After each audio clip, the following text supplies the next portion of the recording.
Live from our Islamabad studios. और गुज़िश्ता एक हफ़्ता क्योंकि इस हुकूमती सेटअप का आखिरी हफ़्ता था और अब आपके सामने है कि जी तजवीज़ पेश की जा चुकी है, समरी जा चुकी है और असम्बलियाँ बाकायदा डिज़ोल्व होनी हैं।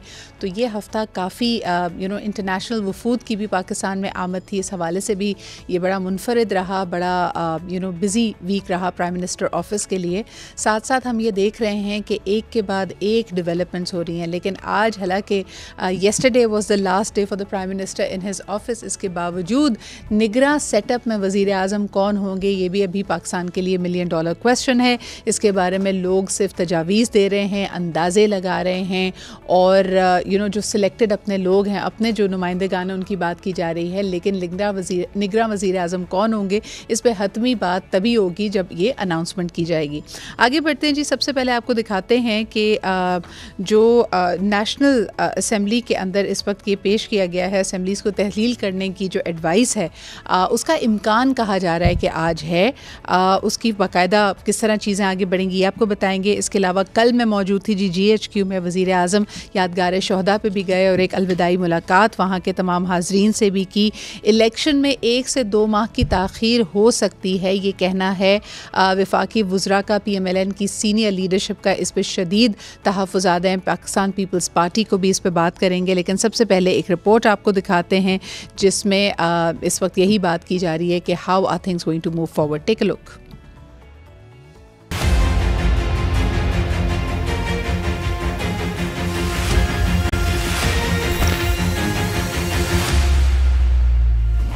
निगरां सेटअप कैसा होगा और कौन क्या किरदार अदा करेगा? हुकूमती इत्तेहादियों की मुशावरत हतमी मरहले में दाखिल हो गई। निगरां हुकूमत की तश्कील और वजारतों की तकसीम का फार्मूला भी तय पा गया। इत्तेहादी अपने हिस्से की वजारतों के लिए नाम वजीर आज़म को देंगे। निगरां सेटअप तो आ जाएगा, लेकिन आम इंतखाबात आइंदा साल फरवरी या मई में होने का इम्कान है। विफाकी वजीर कानून आजम नज़ीर तारड़ ने आज न्यूज़ के प्रोग्राम स्पॉटलाइट में कहा, इलेक्शन 60 दिन ताख़ीर का शिकार हो सकते हैं। आइन का ये तकाजा है कि जब नोटिफाई हो जाए सेंसस, उसके बाद हल्का बंदियाँ होनी चाहिए, लेकिन ये 50-60 दिन से आगे मामला नहीं जाएगा इंशाअल्लाह। वजीर दाखिला राना सनाउल्लाह ने तो साफ साफ कह दिया 2023 इलेक्शन का साल है ही नहीं। आइन में ये दर्ज है कि इलेक्शन से पहले हल्का बंदी ज़रूरी है और उस हल्का बंदी में को तकरीबन 120 दिन जो है वो लगते हैं, तो उसके बाद इंशाल्लाह इलेक्शन हो। दूसरी जानिब PTI को शिकवा है कि निगरां हुकूमत के हवाले से उनसे कोई राब्ता नहीं हुआ। मुल्क को इस सियासी अदब इस्तेहकाम से बाहर निकालना है तो उसका वाहिद आइनी वो नए और शफाफ इंतखाबात हैं। मुकर्ररा वक्त पर इलेक्शन करवाना अब इलेक्शन कमीशन के लिए एक चैलेंज है। सीनियर जर्नलिस्ट जनाब नासिर बेग चुगताई साहब हमारे साथ मौजूद हैं, जो मौजूदा हालात हैं और गुज़िश्ता एक हफ़्ते के जो मामलात सियासी पेचीदगियाँ सामने आई हैं, ज़रा उस पर बात करते हैं। अस्सलाम वालेकुम NBC, a very good morning to you. Good morning. कोई रुखसत हो रहा होता है तो अमूमन रिवायत तो ये है कि उसको तोहफ़ा दिया जाता है, लेकिन वज़ीर आज़म ने अपना जो ये अलविदाई सफ़र था, ख़ास तौर पे ये जो last week in his office था NBC, उसमें बड़ी सारी मराद दी हैं। आज मैं अखबार की हेडलाइंस देख रही हूँ, 50% गवर्नमेंट के जो एम्प्लॉइज़ हैं उनकी अलाउंसेस में इजाफ़ा कर दिया गया है। स्पोर्ट्स के लिए अकेडमी बनाने के लिए 1 अरब रुपये मुख्तस किए गए हैं। सहाफ़ियों और मीडिया वर्कर्स के लिए हेल्थ इंश्योरेंस का ऐलान किया गया है। फिल्म पॉलिसी बनाई जा रही है।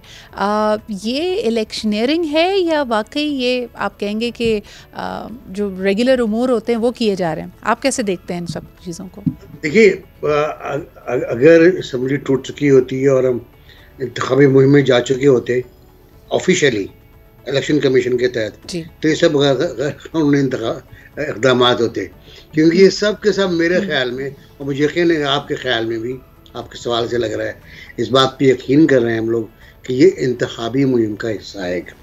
जो स्पीड आप दिखा रहे हैं, yes I understand Shahbaz speed, मगर ये सुपर स्पीड है।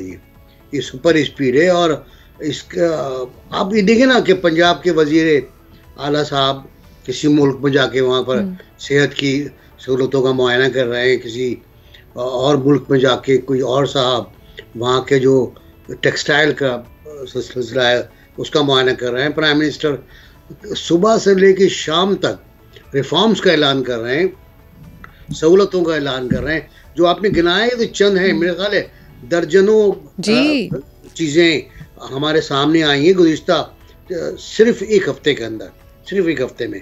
मतलब सर इसके अलावा कुछ चीज़ों में उजलत भी दिखाई जा रही है, कुछ फैसलों पे भी उजलत है। कल से हम देख रहे हैं कि इस बात पे भी, जैसे पीटीआई को शिकवा है कि निगरान सेटअप के लिए उनसे कोई मशावरत नहीं हो रही, पर उनके चेयरमैन की भी गिरफ्तारी है। इस हवाले से आप कैसे देख रहे हैं?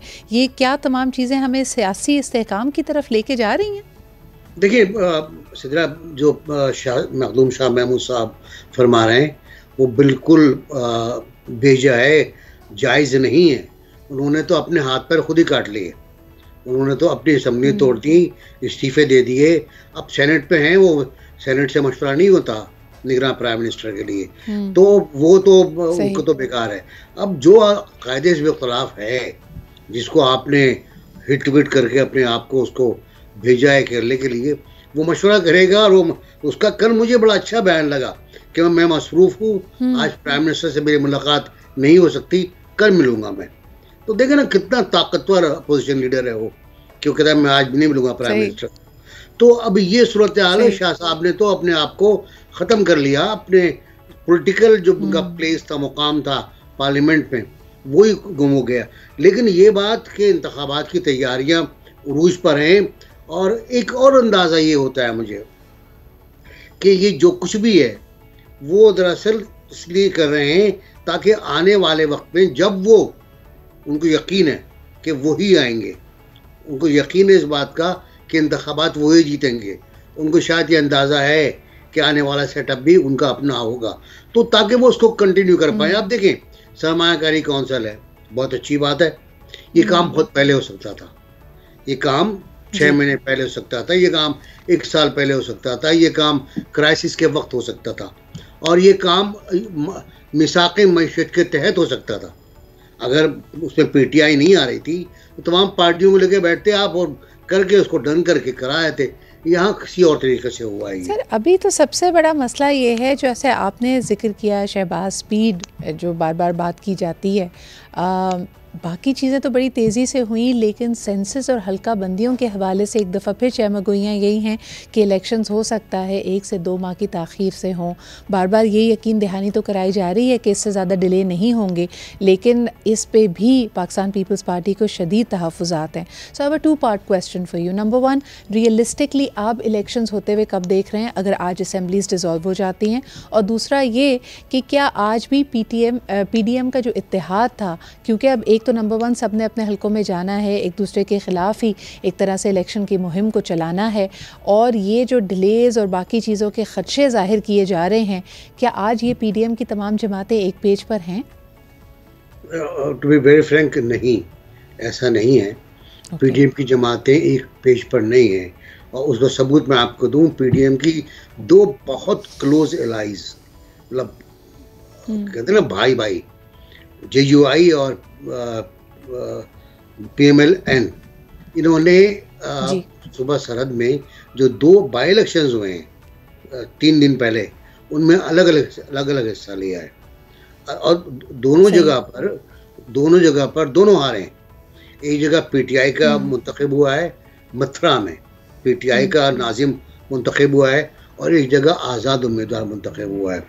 हर जगह पर मुस्लिम लीग नून की पोजीशन तीसरी है।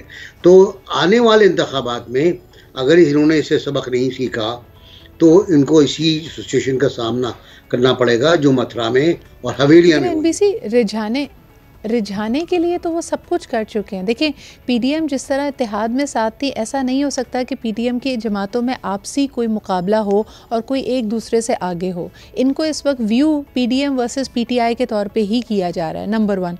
नंबर 2 ये कि अब अगर चेयरमैन PTI डिस्क्वालीफाई हो चुके हैं, उनको बार भी कर दिया गया है, 3 साल की सज़ा भी सुना दी गई है, वोट बैंक अगर अभी भी PTI का हामी है तो फिर what can we expect from the coming elections? और जैसे आपने कहा कि सबक लें तो क्या करें, आपके सामने मराद दे चुके हैं, हर एक को तसल्ली, अलग अलग यानी मसरूफ़ तरीन हफ्ता उन्होंने गुजारा है, तमाम सेक्शन तमाम फैक्शन से मुलाकातें प्राइम मिनिस्टर कर रहे हैं, एड्स आपके सामने हैं, कैंपेनिंग हो रही है, पाकिस्तान की तरक्की के लिए वो कोशां हैं, मज़ीद क्या कर सकते हैं वो?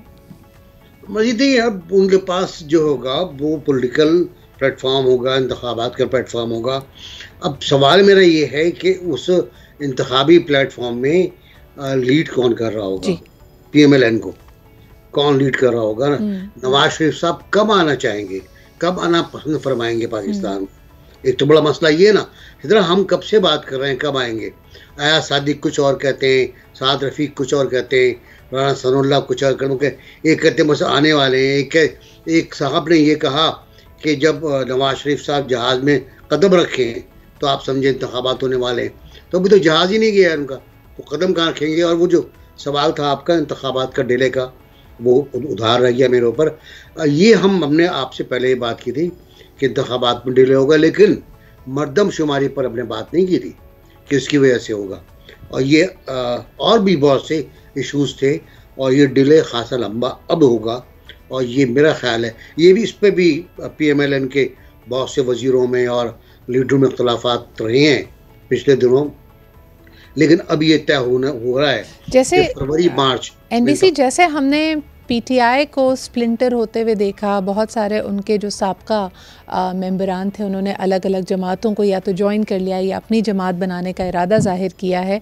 आप PMLN में ऐसे कुछ फैक्शंस होते हुए देखें? क्योंकि आपने जो फॉल्ट लाइन की, आपसी तफर्रुका या आपसी जो इख्तलाफात हैं, क्या इस नहज पे ले जा सकते हैं इनको? नहीं, मेरा ख्याल है PMLN का जो अपना एक स्ट्रक्चर है जी, और जो उनका माइंडसेट है वो अब इस डिवीजन का नहीं है। पाकिस्तान मुस्लिम लीग। आखिरी सवाल NBC, निगरां वज़ीर आज़म कौन होंगे? यानी इतना ज़्यादा सस्पेंस तो मेरे ख्याल में कभी भी नहीं रखा गया, आज की तारीख में भी हमें नहीं पता, लोग कह रहे हैं आज पता चल जाएगा। आपका कोई अंदाज़ा, कोई नाम आपकी नज़र में? जब इमरान खान साहब को ये ऑफ़र किया गया था कि हम जून में का बजट पेश करके लास्ट ईयर 2022 में हम पार्लियामेंट तोड़ देते हैं और इंतखाबात में चले जाते हैं, तो वो उन्होंने इनकार कर दिया था और इसलिए मामला ख़त्म हो गया, क्योंकि वो धरने पर चले गए थे। उनका तुम धरना दो, हम हुकूमत करते हैं। उस वक़्त मैं विटनेस हूँ कि हफीज़ शेख साहब आए थे पाकिस्तान फुल प्रोटोकॉल के साथ, और फुल प्रोटोकॉल के साथ वो कराची एयरपोर्ट से इस्लामाबाद रवाना हुए थे, और यही था ऑफ द रिकॉर्ड भी बात हुई, सब कुछ हुआ कि प्राइम मिनिस्टर होने जा रहे हैं। और वही मेरा ख्याल है इस वक्त ऊपर हैं, और भी नाम आए हैं। अभी भी आपको टॉप कैंडिडेट हफीज़ शेख साहब लगते हैं, जो फॉर्मर वज़ीर ख़ज़ाना भी रह चुके हैं एंड वन ऑफ द। बिल्कुल ठीक है जी, बहुत बहुत शुक्रिया हमारे साथ मौजूद होने के लिए। NBC लेते एक छोटा सा ब्रेक, लेकिन ब्रेक पे जाने से पहले एक दफ़ा फिर आपको बताते चलें कि मुल्क भर में इंसदाद पोलियो की मुहिम चल रही है। इसके अगर विजुअल्स भी आपको दिखाए जाएं, ये बड़ा एक अहम मामला है हमारे लिए। आज भी हम चाहेंगे कि जल्द अज जल्द जो पोलियो से रिलेटेड मामलात हैं उनको काबू में लाया जाए। 5 रोज़ा मुहिम जारी है जी। सिंध और खैबर पख्तूनख्वा की जो डेट्स हैं वो 7 अगस्त से लेके 11 अगस्त हैं। 5 साल तक के बच्चों को पोलियो के खतरे ज़रूर पिलाएं ताकि इस मोज़ी मर्ज़ से पाकिस्तान की जान छूट सके। हम वाहिद 2 ममालिक रह गए हैं, अफ़गानिस्तान और पाकिस्तान, जहाँ पे अभी भी ये मर्ज़ पाया जाता है। इसके अलावा आपके घर अगर ये पोलियो टीम्स पहुँचती हैं, याद रखें कि ये बहुत मेहनत करते हैं। ये घर घर जाके पता नहीं सैकड़ों रिफ्यूज़ल के बाद अगर एक भी उम्मीद की किरण नज़र आती है, या इनकी जो कंसिस्टेंसी है, इनकी परसिस्टेंस की वजह से लोग अगर कन्विंस हो पाते हैं, ये अपने आप में एक बहुत बड़ी मेरे ख़्याल में काविश है। और हम खिराज तहसीन पेश करते हैं पोलियो वर्कर्स को भी, इनके सिक्योरिटी के अमले को भी। इंशाअल्लाह ताला जो अहदाफ़ हैं वो कोशिश की जाएगी कि उनको जल्द अज जल्द पा लिया जाए। लेकिन एक दफ़ा फिर हमारी आपसे गुजारिश होगी खैबर पख्तूनख्वा और सिंध में, क्योंकि ये जो मुहिम है वो 7 अगस्त से लेकर 11 अगस्त तक जारी है। आज़ादी दिलाइए बच्चों को पोलियो से, आज़ादी का महीना भी है। सो अहम बात यह है कि ये 2 कतरे उनकी ज़िंदगी को बेहतर बना सकते हैं। एक छोटा सा ब्रेक लेते हैं and we'll be right back.